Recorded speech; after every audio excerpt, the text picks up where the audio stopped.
পিচ্চি বউ গল্পের সেকেন্ড পার্ট নিয়ে হাজির হয়েছি। আপনারা চাইলে ফার্স্ট পার্ট দেখতে পারেন এই চ্যানেলে। আমি খুব ক্লান্ত, ঘুমাবো। এবার সে হাঁ করে তাকিয়ে আছে আমার দিকে, কিছু বলতে যাবে।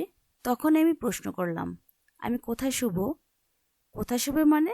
খাটে শুবে। তাহলে আপনি কোথায় শুবেন শুনি? আজব, আমি আবার কোথায় শুব? আমিও খাটেই শুব। মানে কি? দেখুন, আমি কিন্তু বলেছি এই বিয়েটা আমি ইচ্ছে করে করিনি। তাহলে আপনার সাথে থাকার তো কোনো প্রশ্নই ওঠে না।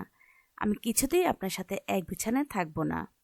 ওয়েট ওয়েট, শান্ত হও। এত উত্তেজিত হচ্ছ কেন? আমি এতটা খারাপ নই যতটা তুমি ভাবছো।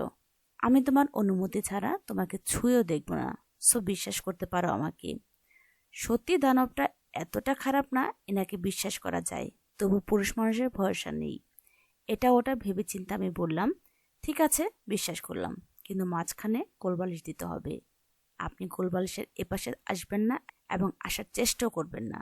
আমিও ওপাশে যাব না, ঠিক আছে? ঠিক আছে পিচ্ছি। কি বললেন আপনি? কেন, কি বলেছি শুনতে পাওনি? শুনেছি। তাহলে আবার প্রশ্ন করছো কেন? আপনি আমাকে পিচ্ছি কেন বললেন? তো তুমি তো বুড়ি না। কি অদ্ভুত! আমাকে পিচ্চি বলবেন না। আমি তো তোমাকে পিচ্চিই বলবো। এবার পিচ্চির সাথে আরেকটা শব্দ অ্যাড করব, সেটা হলো পিচ্চি বউ। আমি কারো বউ না, বুঝতে পেরেছেন? আমার পিচ্চি বউটা দেখে ঝগড়া করতে পারে। বাজে বকা বন্ধ করুন, লাইটটা অফ করে দিন, আর এপাশে আসার চেষ্টা করবেন না। Good night. কথাগুলো শুনেই ওপাশ হয়ে শুয়ে পড়লাম। সারাদিনের ক্লান্তি, চিন্তা সবকিছু মিলিয়ে শোয়ার সাথে সাথেই ঘুমপড়িরা চলে আসলো ঘুম নিয়ে। কখন যে ঘুমপড়িরা আমাকে ঘুমের রাজ্যে নিয়ে গেছে বুঝতেই পারিনি। বুকটা খুব ভারী ভারী লাগছে। মনে হচ্ছে আমার বুকের ওপর খুব বড় একটা পাথর চাপা দিয়ে রেখেছে। শ্বাস নিতেও কষ্ট হচ্ছে, নড়তেও পারছি না। কি হলো কিছুই বুঝতে পারছি না। দুটো আজ জেদ করেছে, খুলতেই চাচ্ছে না। অনেক কষ্টে চোখ দুটো মেলেছি। তারপর দেখলাম এসবের জন্য আমি মোটেও প্রস্তুত ছিলাম না। ওমা, এ কি দানবটা আমার উপরে কি করে এলো? অদ্ভুত, নিজের বালিশ জায়গা রেখে আমার উপরে এসে ঘুমোচ্ছে। কি অশুভ লোক বাবা! মাঝের কোল বালিশটা আবার কোথায়? নড়তেও তো পারছি না, দেখবো কিভাবে? আমি এবার শেষ, দম বন্ধ হয়ে আসছে আমার। অনেক কষ্টে হাত দুটো বের করে তার দুই বাহুতে ধরে চাকি দিয়ে বললাম, এই যে মিস্টার দানব, শুনতে পাচ্ছেন আপনি? কোনো সাড়া শব্দ নেই। মনে হচ্ছে কেউ তাকে অজ্ঞান করে রেখেছে। এত ঘুমোয় কিভাবে মানুষ? আমিও তো অনেক রাতে ঘুমিয়েছি, তবুও তো আমি সকাল সকালেই উঠেছি। কি জ্বালা! নতুন বউ এত দেরি করে বাইরে বের হলে সবাই কি ভাববে? এদিকে উনি তো নড়ছেনই না। বিরক্ত হয়ে আবারও হালকা চিৎকার দিয়ে বললাম, এই যে নবাব, শুনছেন? আমার চিৎকারে তার জ্ঞান ফিরল, তবু উঠল না। মাথাটা হালকা উঁচিয়ে ঘুমো ঘুমো গলায় বলল, কি হয়েছেটা কি? সকাল সকাল কানের পোকা খাচ্ছ কেন? কি বলবো হনুমান, আমি তার কানের পোকা খাচ্ছি? এত বড় সাহস! তারা দেখাচ্ছি মজা। এই বলে দিলাম তার ধাক্কা। কিন্তু আমার 14 গোষ্ঠীর সাধ্য নেই তাকে ধাক্কা দিয়ে বিছানা থেকে নিচে ফেলা। সেখানে এই আমি কিছু না। যাই হোক, সে এখন আর নিজের জায়গাতেই আছে। এখন আমাকে উঠে চটপট ফ্রেশ নিয়ে রেডি হতে হবে। সবাই উঠে পড়েছে।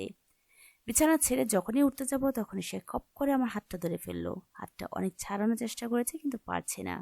খুব শক্ত করে ধরে আছে আমাকে, এমন কাচুমুচু করে দেখাচ্ছে। সে বলল, তোমার সমস্যা কি? সকাল সকাল চিৎকার করছো, আবার আমাকে ধাক্কা দিয়ে ফেলে দিতে চাইছো। মাথায় গন্ডগোল আছে নাকি তোমার? এত বেলা হয়েছে, আমি এখনো ঘুমাচ্ছেন কেন? আমি অনেক বেলা পর্যন্ত ঘুমাই, এতে তোমার সমস্যা কোথায়? আমার তো কোনো সমস্যা নেই। তাহলে এমন কেন করলে? আপনি আপনার জায়গায় ঘুমালে আমি কিছু করতাম না, তার মানে? আমি তোমার গাড়ি উঠে ঘুমাচ্ছিলাম, সেটাই বলতে চাচ্ছ? আজব তো, এই কথা আমি কখনো বললাম? আমি তো বলতে চাচ্ছি আপনি আমার উপর। কথাটা শেষ করার আগেই কেউ একজন এসে দরজা ঠকঠক করছে। জানি না কি, ভয় চুপসে যাচ্ছি আমি। বোধহয় খুব বেশি দেরি হয়ে গেল আমার উঠতে। দাঁড়িয়ে এসব ভাবছি, তখনই দরজার ওপাশ থেকে একটা মেয়েলি কণ্ঠে ভেসে আসলো, ভাবি যান, তাড়াতাড়ি ওঠো, নিচে সবাই তোমাদের জন্য অপেক্ষা করছে। জলদি ফ্রেশ হয়ে ভাইয়াকে নিয়ে নিচে চলে আসো। এতক্ষণে বুঝলাম মিস্টার আরিয়ান চৌধুরীর বোন মানে সম্পর্কে আমার ননদি। আর এক মুহূর্ত দেরি না করে সোজা ওয়াশরুমে ঢুকে গেলাম। ফ্রেশ হয়ে ওয়াশরুম থেকে বের হয়ে দেখি নবাব এখনো পড়ে পড়ে ঘুমাচ্ছে। তার বোন যে এত তাড়া দিয়ে গেল সেই দিকে তার কোনো খেয়ালই নেই। আমিও আর কিছু না বলে আয়নার সামনে গিয়ে দাঁড়ালাম। আজ পুরো অন্যরকম লাগছে আমাকে। মনে হচ্ছে আমি অনেক বড় হয়ে গেছি। এসব ভাবছি আর চুল আঁচড়াচ্ছি। তখনই কেউ একজন পেছন থেকে আমার কোমর চাপটে ধরল হঠাৎই। এমন হয় কিছুটা ঘাবড়ে গেলাম। মাথা উঁচিয়ে আয়নার দিকে দেখলাম। এটা আর কেউ নয়, মিস্টার আরিয়ান চৌধুরী ওরফে মিস্টার দানব। তাকে দেখেই মেজাজটা চটে গেল। খুব চেষ্টা করছে তার কাছ থেকে নিজেকে ছাড়ানোর, কিন্তু পাচ্ছি না। আর পারবই বা কিভাবে? কোথায় একটা হাতি আর কোথায় একটা মশা। খুব বিরক্ত হয়ে বললাম, কি হচ্ছে এসব? এগুলো কোন ধরনের অসভ্যতা? ছাড়ুন আমাকে। আমার বউকে আমি ধরেছি, ছাড়বো কেন? দেখুন, বারবার এক কথা শুনতে কিন্তু ভালো লাগছে না। আমি কারো বউ না, ছাড়ুন প্লিজ। কেন ভালো লাগে না বউ? জানি না, নিচে সবাই অপেক্ষা করছে, তাড়াতাড়ি ফ্রেশ হয়ে আসুন। কি জানি কি মনে করে ভদ্রলোকের মতো ছেড়ে দিয়ে ওয়াশরুমে ঢুকে গেল অসভ্যটা। যাই হোক, আর এক মুহূর্ত দেরি না করে চলে এলাম নিচে। এসে দেখি সবাই ডাইনিং টেবিলে বসে আছে খাবারের প্লেট সাজিয়ে নিয়ে। আমাকে দেখা মাত্রই আমার শাশুড়ি মা একটা মিষ্টি হাসি দিয়ে বলল, এসো মা, এদিকে আমার কাছে এসো। তার কথাগুলো আমিও চুপচাপ গিয়ে দাঁড়ালাম তার পাশে। তিনি মুখে হাসি রেখে আদরের গলায় আবারও বলল, মা, তুমি একা এলে যে? আরিয়ান এলো না? জি, উনি ফ্রেশ হয়ে এখনই আসবে। ঠিক আছে মা, চলো এবার তোমাকে সবার সাথে পরিচয় করিয়ে দিই। তুমি তো কাউকেই চেনো না। তোমার বড় বোন চিনতো সবাইকে। আপুর কথা মনে পড়তেই বুকের ভেতরে ছাত করে উঠল। কে জানে এখন আপু কোথায় আছে, কেমন আছে। আমার কাছে মোবাইলও নেই যে একবার কল দিব। কাল আসার পর থেকে তো মায়ের সাথেও একটু কথা বলতে পারলাম না। মনটা ভীষণ খারাপ হয়ে গেল। যদি একটু কথা বলতে পারতাম মা আর আপুর সাথে, তাহলে ভালো লাগতো। এমন ভাবনার মধ্যে কেউ একজন হাত ধরে ঝাঁকি দিয়ে হাসতে হাসতে বলল, কি গো ভাবিজান, আমাদের সাথে পরিচয় পর্ব সারবে না? আমি তার কথায় কোনো উত্তর দিলাম না, শুধু একটু হাসলাম। তখনই পাশ থেকে শাশুড়ি মা বলল, উনি তোমার শ্বশুর বাবা। মুখে সৌজন্যমূলক হাসি টেনে তাকে সালাম দিয়ে বললাম, এবার তার পাশেই বসে আছে একটা ছেলে। তাকে দেখিয়ে শাশুড়ি মা বলল, ও আমার ছোট বোনের ছেলে ফাহিম, তোমার দেবর হয়। ছেলেটা আমার দিকে তাকিয়ে 32টা দাঁত বের করে দিল। বুঝলাম না কিছু। এভাবে হাসার কি হলো? মনে হয় মাথায় গন্ডগোল আছে। কোনো মতো হাসি থামিয়ে বলল, গুড মর্নিং ভাবি, কেমন আছেন? জি আলহামদুলিল্লাহ ভালো। আপনি কেমন আছেন? আরে ভাবি, আমাকে তুমি করে বলবেন। আমি তো আপনার দেবর হই, ভাসুর নই। কি বলবো ভেবে পাচ্ছি না। এর মধ্যে পাশের মেয়েটা বলে উঠল, আরে তুই থাম তো, আগে আমাকে পরিচয় হতে দে। আচ্ছা ভাবি যান, বলো তো আমি কে? আমি তো জানি সে সম্পর্কে আমার ননদি হয়, কিন্তু নাম জানি না, তাই বললাম, আপনি আমার রায়বাগিনী ননদিনী। আমার কথা শুনে মেয়েটা ফিক করে হেসে দিল। কি মিষ্টি লাগে হাসলে। যেমন দেখতে সুন্দর, ঠিক তেমনই তার ব্যবহার সুন্দর। এবার কিছুটা হাসি থামিয়ে বলল, তুমি আগে আপনি কেন বলছো ভাবিজান? কারণ আপনি আমার বয়সে অনেক বড়, তাই।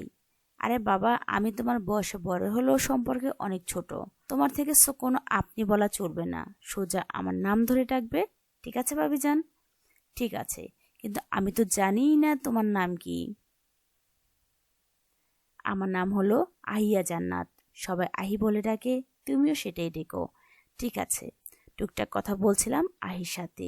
এটা বড্ড বেশি ভালো, কি সুন্দর করে কথা বলে, খুব সহজেই মানুষকে আপন করে নেয়। ইতিমধ্যে মিস্টার দানব চলে এসেছে, একদম ফিটফাট হয়ে। হয়তো কোথাও যাবে, তাই একবারে তৈরি হয়ে নিচে নেমেছে। আর চোখে তাকিয়ে দেখি বেটা আমার দিকে তাকিয়ে মিটমিট করে হাসছে। বুঝলাম না এখানে হাসার কি হলো, পাগলের মতো শুধু হেসেই যাচ্ছে। এর মধ্যে শাশুড়ি মা বলে উঠল, কি রে আরিয়ান, অফিসের পোশাকে কেন তুই? মা, জরুরি একটা মিটিং আছে, তাই যেতে হবে। যেতে হবে মানে? কাল মাত্র বিয়ে করলি, আর আজ কি অফিসে যাবি? হ্যাঁ মা, খুব জরুরি। জলদি খেতে দাও, দেরি হয়ে যাচ্ছে। খুব বেশি জরুরি হলে তো বাবা যাবে। তোর কেন যেতে হবে? বাবা গেলে হবে না, আমাকেই যেতে হবে। এছাড়া অফিসে কিছু কাজও আছে। বাপ বেটা সারা জীবন তো কাজই করলি, অন্তত এবার একটু আরাম কর। এছাড়া আজ তোর আর বিপাশারও বাড়িতে যাওয়ার কথা, কি ভুলে গেছিস? না মা, ভুলিনি, তবে আজ সময় হবে না। বাসায় ফিরতে ফিরতে অনেক রাত হয়ে যাবে। আজ সময় হবে না মানে? আজকেই যেতে হবে, এটা নিয়ম। তাছাড়া এত ছোট একটা মেয়ে হঠাৎ করে তার জীবনে কি কি ঘটে গেল, ওর তো মন খারাপ হয়। বাবা একটু বুঝ।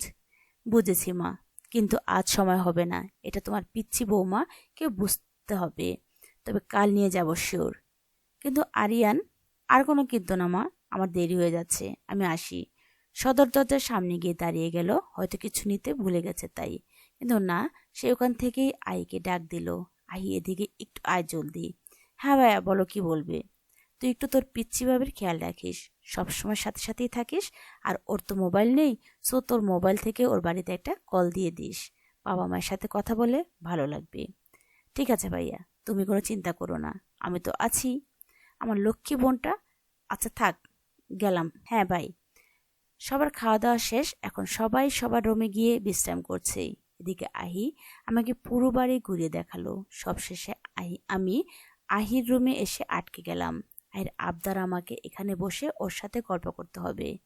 এত বড় মেয়ে তবু বাচ্চাদের মতো আবদার করে, বাচ্চাদের মতো কথাবার্তা চলাফেরা। আসলে আহির মনটা খুব সরল। তো যাই হোক, আমিও আর না করলাম না, কারণ মেয়েটার সাথে কথা বলতে আমারও বেশ ভালো লাগে। আহি একটার পর একটা কথা বলেই যাচ্ছে, থামছে ওনার। হঠাৎ কি যেন মনে করে জিভে কামড় দিয়ে বলল, এরে ভাইয়া যেটা বলতে বলে গেল সেটাই তো বলতে ভুলে গেছি, শুধু বকবক করেই যাচ্ছি। আচ্ছা বাবিজান বসো, আমি আসছি। বুঝলাম না আহি এমন কেন করলো, আর তার ভাইয়া এমন কি করতে বলে গেছে? আমরা বেলকনিতে বসে গল্প করছিলাম, হঠাৎ আহি দৌড়ে রুম থেকে চলে গেল। মিনিট দুয়ের মধ্যেই মোবাইল হাতে ফিরে এলো, এসে আমার পাশে বসে পড়লো। আমি আয়ের দিকে ঘুরে জিজ্ঞাসা করলাম, কি হয়েছে তোমার? এত দৌড়ে গেল কেন আবার? এক দৌড়ে আসলা, কোন সমস্যা আহি? আরে না ভাবি যান, আসলে ভাইয়া বলে গেছে আমি যেন তোমাকে আঙ্কেল আন্টির সাথে কথা বলিয়ে দেই, কিন্তু আমার মনেই ছিল না। তাই যখন মনে পড়লো দৌড়ে গিয়ে মোবাইল আনলাম, এখন কল দিই, তুমি কথা বলো। কিন্তু আমি তো বাবা মার কারো নাম্বার জানি না, তাহলে কল দিব কিভাবে?